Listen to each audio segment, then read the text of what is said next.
I think I am. All right. Okay, so we were talking about your father's side of the family and the Cuban. So your father, was he raised in Cuba? Raised in Cuba. Okay. Until about maybe a teenager, till maybe 14, 15. Then he came back to Jamaica. Came to Jamaica first time. My father's nickname was Crusoe, and when I first went to Jamaica, in I think maybe 1969,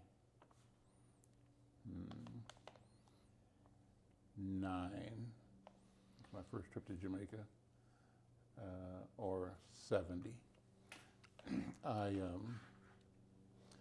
landed in Kingston and visited a cousin who lived there, who told me how to get the country bus from Kingston up to Ocho Rios, which is the resort in St. Mary, and where our family lived was a place called Mile Gully. There's a town called Dressake, and she said when you get there, just ask people, and they'll tell you, how to get to where you got to go. And so I took a country bus from Kingston up as far as I could, and then got a ride up to my grandfather's house. I remember getting out of this car in front of this long lawn that led up to a porch, and I remember my eyes sweeping. Door opens up, I'm looking at the ground, and I pan from near to far to the porch. On the porch, I see my grandfather for the first time, like a bolt of lightning, a bolt of electricity, when I connected with his eyes. And it was like I had never left him and had been with him all my life. And so it was my first time seeing him, but it was that moment of foreverness that I remember right now as I'm telling this to you. It's just that fresh in my mind. And so when I got there, he was just happy, just elated. And he walked me around the town, up and down the road, saying, this is Crusoe's son from America. That's how he said it. Hey, everybody, this is Crusoe's son from America. So that's what they were calling me. My dad was called Crusoe. I presume. Was he called after the Italian opera singer Caruso? No, I think Crusoe from Robinson Crusoe. Robinson Crusoe. Yeah, and that's the adventurer. Because my dad was the first one in the community, to my knowledge, to leave and come to Missouri to work on the U.S. farms during World War II. So the reason he was in the U.S. was they recruited Caribbean workers. American men were at war. And so produce workers were needed. My dad was a farmer in Jamaica. And so he signed up early when they were recruiting. And after him, many, many more. The whole Jamaican community in Kansas City sort of came around my dad, and probably half a dozen other guys came on the first group. I've seen the record of his entry into this country on a ship in New York, and then they went from New York by train to Kansas City, where he hired out to work for a guy named Mr. McIntyre. And McIntyre raised mushrooms and other produce at a farm outside of Kansas City. So that's where he got here. After the war, he married my mother, met her, married her, but there was an issue with his name, because his name was Alvin Riley McFarlane, and his documents, confusion about the Riley and the McFarlane. That confusion may have come from the naming system in Cuba, how people choose last names, whether it's matrilineal or patrilineal. I don't know for sure, but the result was that he was deported back to Jamaica and had to go back to Cuba to get proper documentation. I was already born. Then he came back here, and with proper documentation. So that's where the Riley name comes in. So you think they might have juxtaposed the names on the application? I think so. Yeah. So he was always presented as Alvin Riley, his mother's last name, or Alvin Riley McFarlane. and then maybe some of his travel documents were just Alvin McFarlane. So there was a problem, whatever it was. I'm not sure of the details, but it had to do with the naming system. Yeah, I had a friend named Webb Norman, and people insisted he was Norman Webb. And he'd always have to correct, when he would register for school. I understand that. Sure. That could be an issue for people. Yeah. Now, did your dad have a chance to go to school and finish school? No, Cuba or Jamaica? he finished school in Jamaica. He might have done a year or so at a college or college prep, but that was it. Then he came here. So he didn't go to school here at all. Okay. So he came and worked for the farm, and then he got a job at Armour's and did a lifetime work at Armour's packing house. Now, I think he worked for a few years for Folgers and a few years for a car when there were layoffs. He had layoffs off and on over the 40-year career at Armour's. but considering the immigration crisis we have today in this country, and the historic, I guess, disdain this country has had for immigrants who are not white Northern Europeans, as Donald Trump just says all the time. What did the Jamaicans who came over here to perform this agricultural service while the Americans were at war? Did a lot of them stay, or were they eased back? Were they shipped back? I think as many as could stay did stay. I think most wanted to stay because this truly is and was the land of opportunity. It's a place where you can make money, make a living, and grow and build. So I think many did stay. I think most of his close friends stay. We grew up with a community of Jamaican men and few women, but mostly men who they get together on weekends and hang out and party. And so I knew his best friends, and they were close. They were a tight-knit group, and they all were from the same area of Jamaica or Cuba, same experiences. So I think most of them stayed. I think that they discovered how to exploit and find advantage in being foreigners, in being immigrants, because America's greatest disdain is reserved for those of us who were enslaved in America. And I remember a couple of stories where once my father and mother were having, on a summer evening, Kansas City, Missouri, they're having a foot race. And my mom was faster, looked like the black guy chasing the black woman. Cop drives up and stops them, and what ended the story right away, instead of the usual beatdown, if there was going to be one, was his accent. And I can't tell you the number of times his accent got him favor. Having a British accent or Caribbean accent meant you weren't from here and you weren't part of the regular deal. How did your father talk? Can you do it? No. Was it a British sounding? It was British sounding. He spoke, so he did, I didn't hear much patois. He spoke King's English, and he spoke proper English. And if he really wanted to, he could really speak proper English, right? And so you'd know he was a Brit or, a Jamaican, but who had studied and excelled in the British English idiom. So he was very good, and he used that, I don't think maybe consciously, maybe not, but I could observe the advantage that he reaped from being a Jamaican. So we have had, not now, but for years, I had the Jamaica, Minnesota Association meeting here in the Marcus Garvey House. And, I would tell, the brothers, a lot of them like me are first generation, but most of them were, professionals and grown.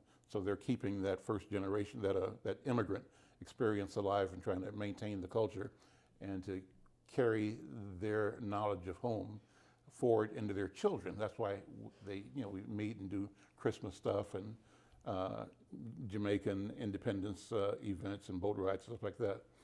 And so I remind them that, you all don't say it, but you all know that you are intentional in securing the advantage that comes from not being Black American. There's an advantage of being Black here, but not being a Black American. That's the truth of the matter.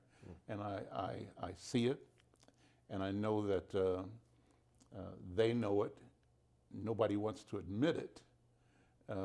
Rather, they will join the white bandwagon of devaluing the experience of Black Americans and accepting the white narrative about the criminal nature of Black people and try to create a false distinction between them and us for their advantage. That's what happens. That's what I think. Now, somebody can argue with that if they want to, but my observation says that African and African diaspora people that come to this country are invited to separate themselves from Africans who are here, and to the degree that they can look down their noses at the Black people here, they find acceptance and favor, and they become collaborators that, and they're expected to further suppress and to maintain this sense of suppression and the sense of white supremacy. That's what they do. Yeah, this is a theory that many share your theory in terms of that, and they can extend it to Africans from the continent. Yeah, absolutely. Well. Yeah. Absolutely. So, was your father bilingual? Because I imagine he could speak Spanish too. Well, he did. He spoke Spanish and English. His Spanish was not strong because he left it, and he didn't practice Spanish at all. Once he got back to Jamaica, once he got here, but he was bilingual. So, but I discovered the right to be a Cuban and the right to be bilingual, and so I studied Spanish early, and I'm fluent in Spanish, and so I'm bilingual. Okay. Yeah. All right. Now, is there a story about how your parents met? No, I don't have one in particular. I don't know how they met. Are they in the same church denomination? Or, well, he's Anglican. Okay. And so, but I know he went to a church where she was. They probably met or connected in a church, but beyond that, I don't know the story. Okay. But they did meet in Kansas City. Yeah. And had 12 children. Yeah. Okay. So I'm number 2 of 12. Wow. Now this section is going to be long. Because when you consider their personalities, what they look like, what they walk, talk like, their views on different things, their sense of humor, who do you think you take after the most? Your mother or your father? I think I look like my mother now. I thought I looked like my dad growing up. Some people see me and say, you look just like Uncle Al, Uncle Alvin. And I say, okay. But the more I look into the mirror, the more I see my mom. And I see my mother's side as people that were kind of born hustlers.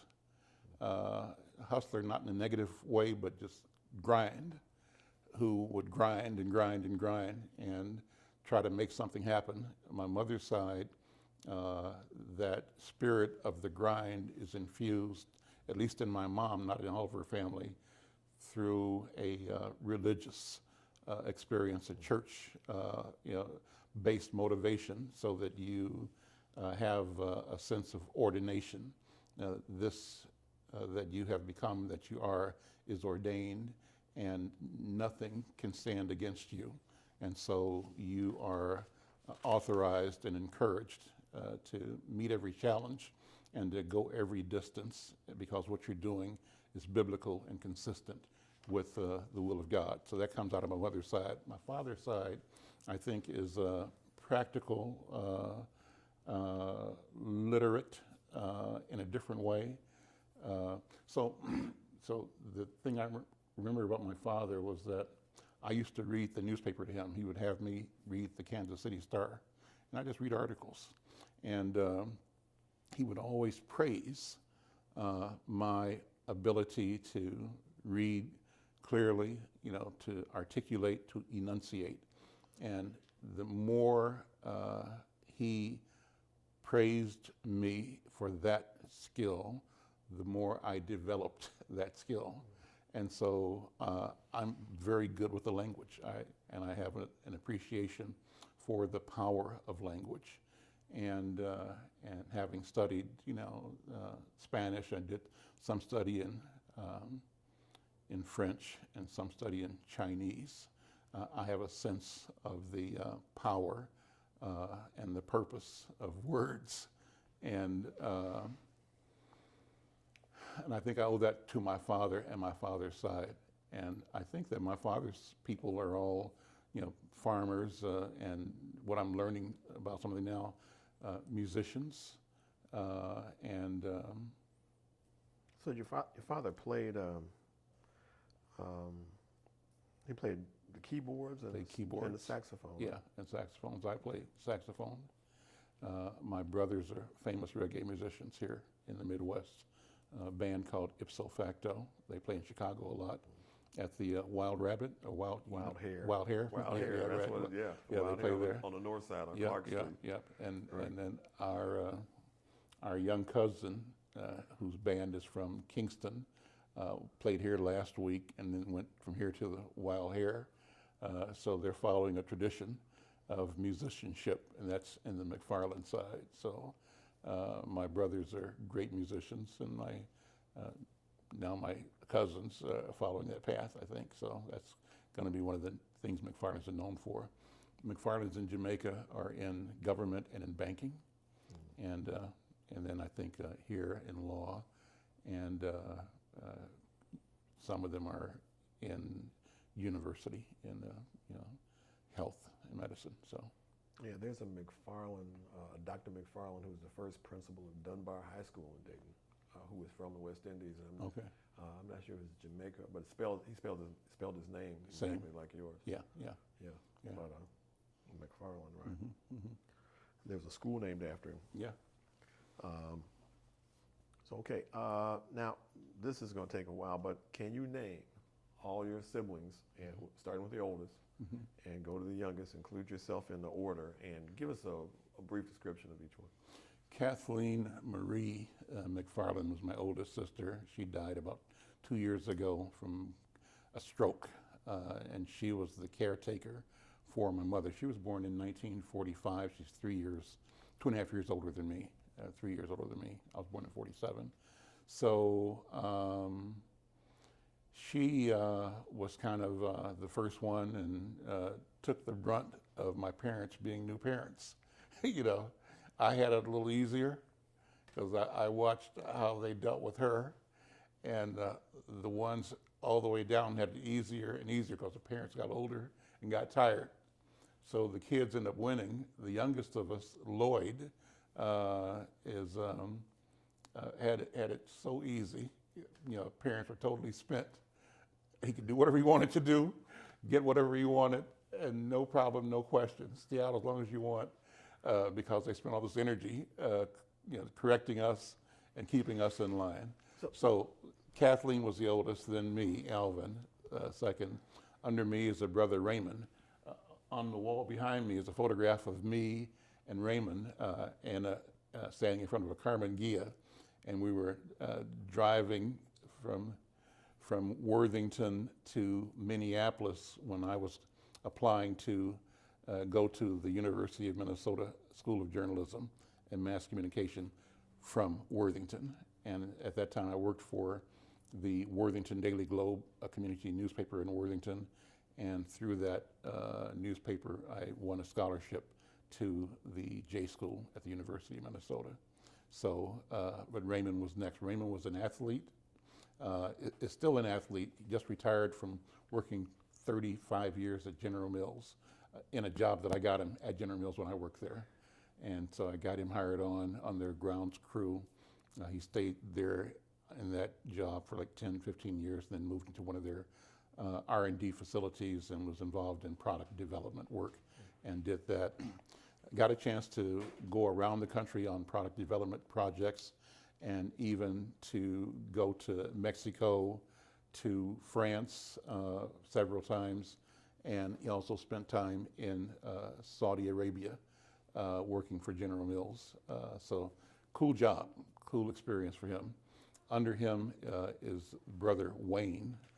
Wayne is the musician, a free spirit, and we call him the leader of the musician branch of the McFarlanes.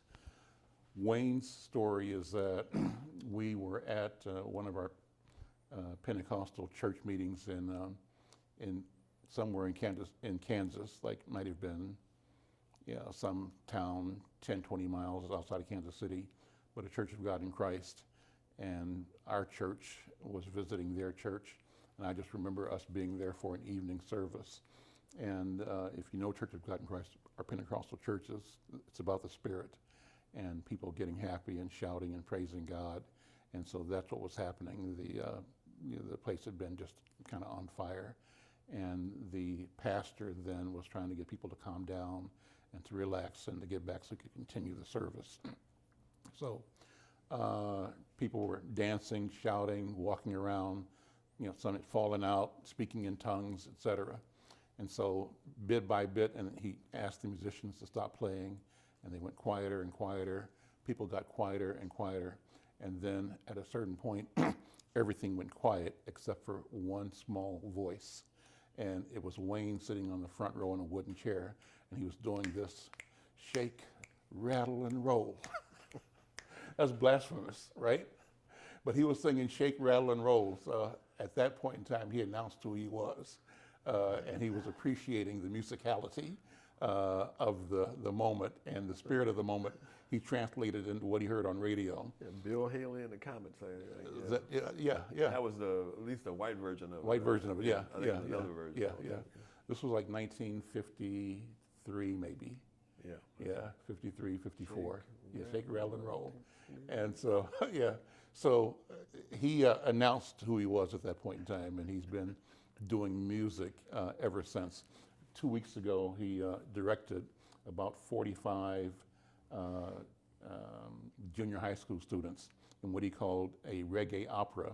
He was hired to do they have guest professionals that come in and work with kids in different areas, and music is one of them. So he did a 10-week project with the school down the street here, Franklin Community School. And what he did is taught all these kids one of his songs. The song is called "The World Is Now." And he built a narrative about the meaning of this concept of the importance of understanding the immediacy of this moment and how you cannot take any time, anything for granted, and how you must adopt the responsibility for acting on your beliefs and act now. And in that sense, he connected this notion of the planet of existence itself to the power of this moment in every human being's life. So that was the message, and he built an opera out of that with these kids. So he's been doing this all his life. He's been around the world. His band won an international music competition in Tokyo back in the 80s. They, in the 80s and 90s, were regionally the reggae superstar. Packed houses everywhere, and people still love them and track them wherever they're playing now. So they got married, have kids, families, but they come back now and do gigs when gigs pay enough for them to do a gig. Okay.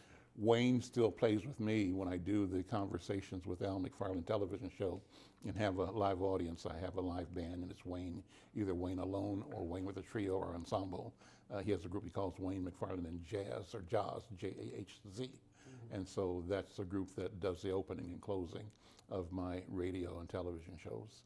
So Wayne was the next guy in line. After Wayne is my sister Patricia. Patricia now is a caregiver to our mother, who I said is like 92 years old and who has Alzheimer's and dementia.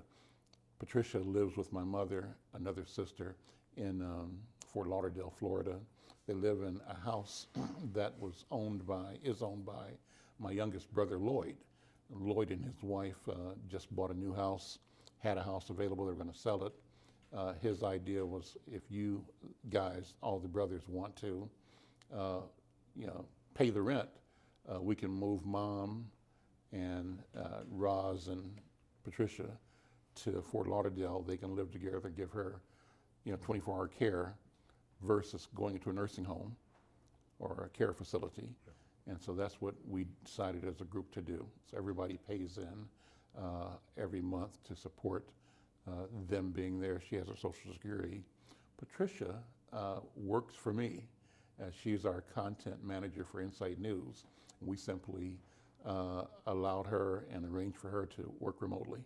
So she is basically here in a virtual sense every day, and she still puts together Insight News every week. She does it from Florida, and she handles some of our sales contact, sales follow-up, et cetera, but she does it all electronically as a distance worker. So that's Patricia. Then after Patricia, that's four, right? That's four. Four, okay.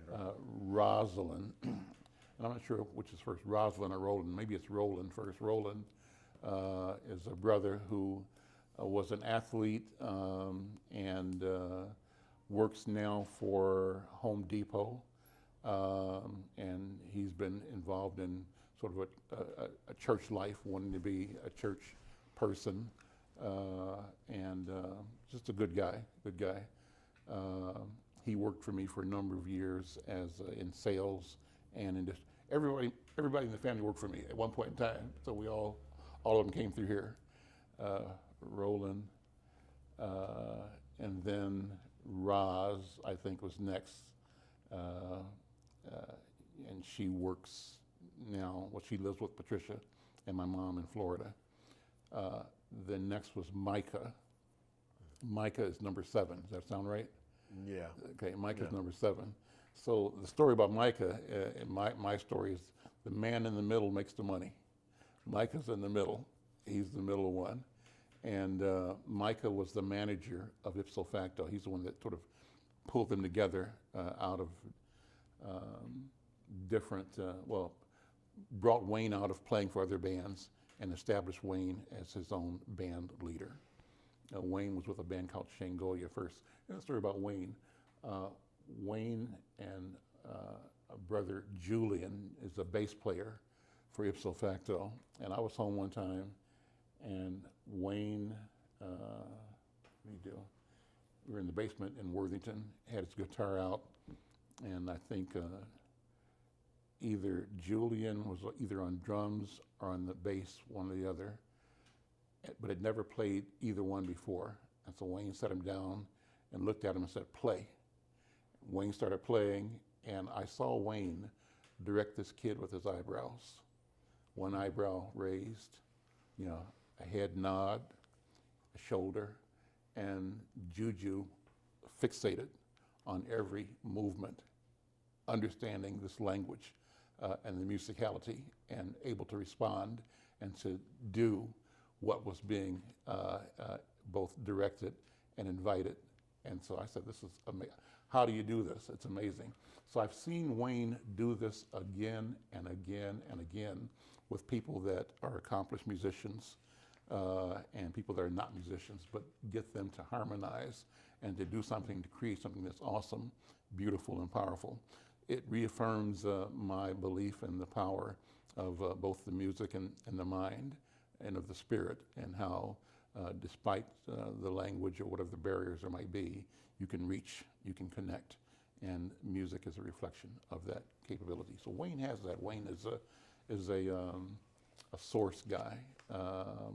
He would be a babalayo. He'd be a ringleader.